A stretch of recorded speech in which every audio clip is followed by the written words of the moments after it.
Je me couche et aussitôt je m'endors en paix, car toi seul, ô Éternel, tu me fais habiter en sécurité. Psaume chapitre 4, verset 9. Bonsoir bien-aimés. C'est l'heure de la prière et de la repentance en ce lundi 16 juin 2025 soir. Prions ensemble. Éternel notre Dieu, la journée s'achève et nous venons à toi avec reconnaissance. Tu nous as apporté du matin jusqu'à ce soir. Tu as gardé nos cœurs en paix malgré les combats. Tu nous as épargné le mal visible et invisible. Amen Seigneur. Merci. Merci pour les efforts fournis aujourd'hui. Merci si, même si tout n'a pas été parfait, tu ne nous as ni rejetés ni abandonnés. Tu es resté fidèle et pour cela nous te rendons gloire. Alors que la nuit commence à tomber, nous te confions notre repos, nos pensées, nos projets, nos familles, nos douleurs et nos inquiétudes. Seigneur, guéris les cœurs fatigués, détends les corps tendus, éteins les voix de la peur et remplis nos nuits de ta présence. Amen, Seigneur Jésus. Ta parole déclare dans le livre de Psaume chapitre 9, chapitre 4, verset 9. Je me couche et aussitôt je m'endors en paix, car toi seul, ô Éternel, tu me fais habiter en sécurité. Que cette nuit soit douce, réparatrice et pleine de ton esprit, et que demain nous nous levions avec foi, joie et espérance. Au nom de Jésus-Christ, nous avons ainsi prié. Amen. Soyez bénis dans le nom de Jésus-Christ bien-aimé. Si tu sais que tu n'as pas encore reçu le Seigneur Jésus-Christ dans ta vie comme ton sauveur personnel et ton Seigneur, je vais t'inviter à le faire maintenant avec moi.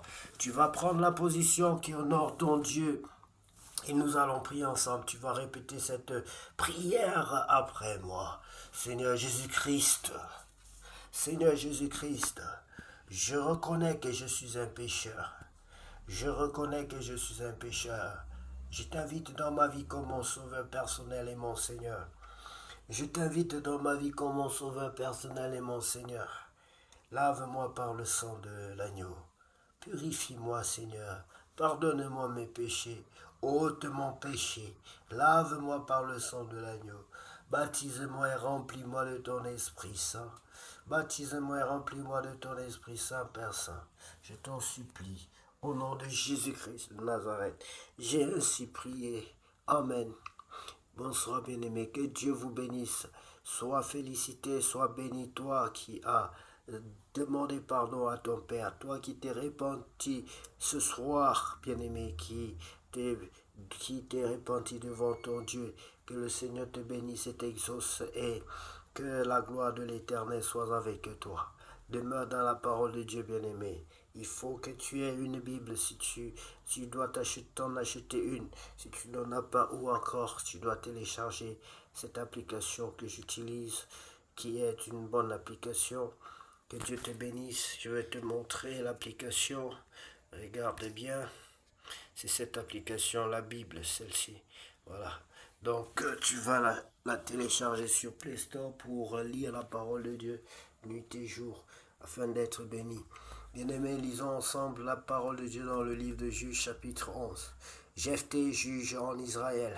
Jephthé, le Galardite, était un vaillant héros. Il était fils d'une femme prostituée et c'est Galad qui avait engendré Jephthé. La femme de Galad lui enfanta des fils qui, devenus grands, chassèrent Jephthé et lui dirent: Tu n'hériteras pas dans la maison de notre père, car tu es fils d'une autre femme.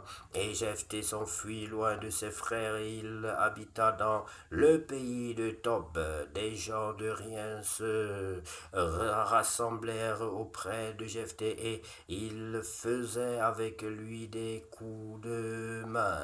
Quelque temps après, les fils d'Ammon firent la guerre à Israël. Et comme les fils d'Ammon faisaient la guerre à Israël, les anciens de Galad allèrent chercher Jephthé au pays de Tob. Ils dirent à Jephthé: Viens, tu seras notre chef, et nous combattrons les fils d'Amon. Jephthé répondit aux anciens de Galade, n'avez-vous pas eu de la haine pour moi et ne m'avez-vous pas chassé de la maison de mon père? Pourquoi venez-vous à moi maintenant que vous êtes dans la détresse? Les anciens de Galade dirent à Jephthé, nous revenons à toi maintenant afin que tu marches avec nous, que tu combattes les fils d'Amon et que tu sois notre chef, celui de tous les habitants de Galade. Jephthé répondit aux anciens de Galade, si vous me ramenez pour combattre les fils d'Amon et que l'Éternel les livre devant moi, je serai votre chef. Les anciens de Galade dirent à Jephthé, que l'Éternel nous entende et qu'il juge si nous ne faisons pas ce que tu dis. Et Jephthé parti avec les anciens de Galade, le peuple le mit à la tête et l'établit comme chef. Et Jephthé répéta devant l'Éternel à Mispa, n'est-ce pas, toutes les paroles qu'il avait prononcées. Jephthé envoya des messagers au roi des fils d'Amon pour lui dire, qu'y a-t-il entre moi et toi que tu viennes contre moi pour faire la guerre à mon pays? Le roi des fils d'Amon répondit au messager de Jephthé, c'est qu'Israël, quand il est monté d'Égypte, s'est emparé de mon pays depuis l'Arnon jusqu'au Jabbok et au Jourdain. Rends-le maintenant de bon gré. Jephthé envoya de nouveau des messagers au roi des fils d'Amon pour lui dire, ainsi parle Jephthé, Israël ne s'est point emparé du pays de Moab ni du pays des fils d'Amon, car lorsque Israël est monté d'Égypte, il a marché dans le désert jusqu'à la mer Rouge et il est arrivé à Kadès. Alors Israël envoya des messagers au roi d'Édom pour lui dire, laisse-moi passer par ton pays, mais le roi d'Édom n'y consentit pas. Il en envoya aussi au roi de Moab qui refusa et Israël resta à Kadès. Puis il marcha par le désert, tourna le pays d'Édom et le pays de Moab, et vint à l'orient du pays de Moab. Ils campèrent au-delà de l'Arnon, sans entrer sur le territoire de Moab, car l'Arnon est la frontière de Moab. Israël envoya des messagers à Sihon, roi des Amoréens, et Nespa, roi de Hesbon. Et Israël lui dit, laisse-nous passer par ton pays jusqu'au lieu où nous allons. Mais Sihon n'eut pas assez confiance en Israël pour le laisser passer sur son territoire. Il rassembla tout son peuple, campa à Jahatz et combattit Israël. L'Éternel, le Dieu d'Israël, livra Sihon et tout son peuple entre les mains d'Israël qui les battit. Israël s'empara de tout le pays des Amoréens établis dans cette contrée. Ils s'emparèrent de tout le territoire des Amoréens, depuis l'Arnon jusqu'au Jabbok, et depuis le désert jusqu'au Jourdain. Et maintenant que l'Éternel, le Dieu d'Israël, a chassé les Amoréens devant son peuple d'Israël, est-ce toi qui aurais la possession de leur pays?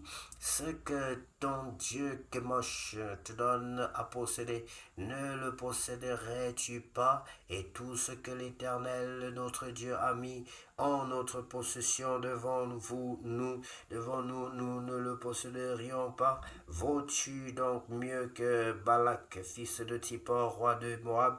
A-t-il contesté avec Israël ou lui a-t-il fait la guerre? Voilà 300 ans qu'Israël habite à Hesbon et dans les villes de son ressort, à Aroër et dans les villes de son ressort et dans toutes les villes qui sont sur les bords de l'Arnon. Pourquoi ne les lui avez-vous pas enlevés Pendant ce temps-là, je ne étais point offensé et tu as agi mal avec moi en me faisant la guerre. Que l'Éternel le juge soit aujourd'hui juge entre les enfants d'Israël et les fils d'Ammon. Le roi des fils d'Ammon n'écouta point les paroles que Jephthé lui fit dire. Défaite des Amoréens, des Ammonites, la fille de Jephthé.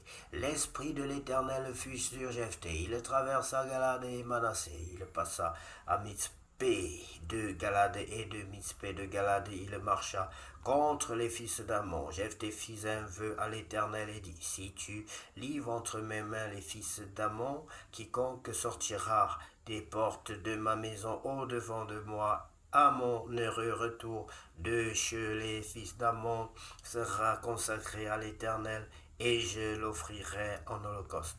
Jephthé marcha contre les fils d'Ammon et l'Éternel les livra entre ses mains. Il leur fit éprouver une très grande défaite depuis Aroër jusque vers Minich, à espace qui renfermait 20 villes, et jusqu'à Abel Kéramim, et les fils d'Ammon furent humiliés devant les enfants d'Israël. Jephthé retourna dans sa maison à Mitzpah, et voici sa fille sortie au-devant de lui. Il faut souligner, bien aimé, il avait fait un vœu à Dieu que celui qui sortira en premier sera tué en quelque sorte. Et voici sa fille sortie au-devant de lui avec des tambourins et des danses. C'était son unique enfant et il n'avait point de fils et point d'autre fille.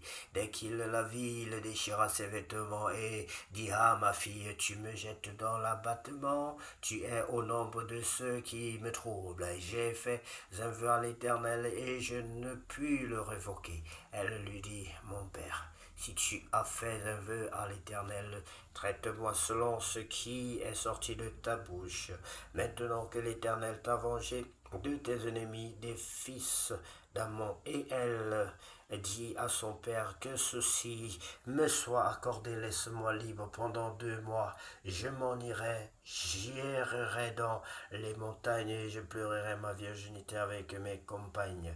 Il répondit, va, et il la laissa libre pour 2 mois. Elle s'en alla avec ses compagnes et elle pleura sa virginité sur les montagnes.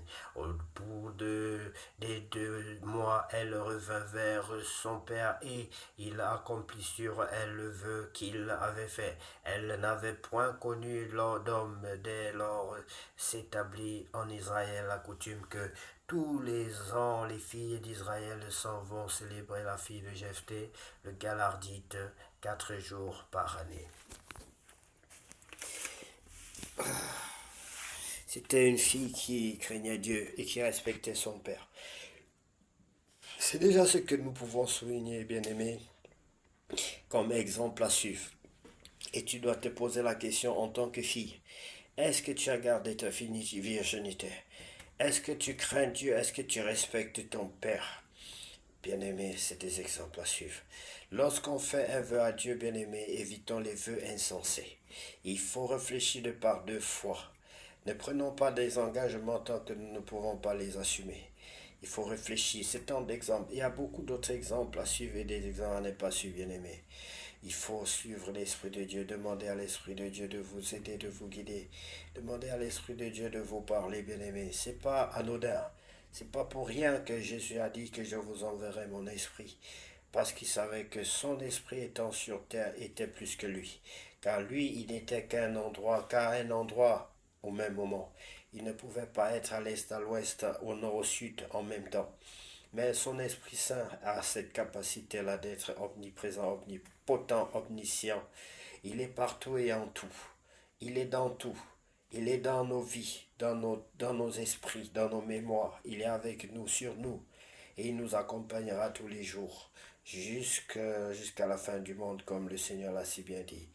Bien-aimés, que Dieu vous bénisse abondamment et puisse cette nuit être une nuit, comme il est écrit dans Psaume chapitre 4, verset 9, que je me couche et aussitôt je m'endors. Oui, bien-aimés, que Dieu vous bénisse abondamment et que cette nuit soit une nuit de paix, de joie, que la peur soit chassée de vos maisons. Que l'Esprit de Dieu qui surpasse toute intelligence, la paix de Christ qui surpasse toute intelligence soit avec vous. Et que le même esprit chasse et mette hors d'état de nuit tout esprit de crainte, de peur du lendemain. C'est au nom de Jésus-Christ que nous avons ainsi prié. Amen. Je sais.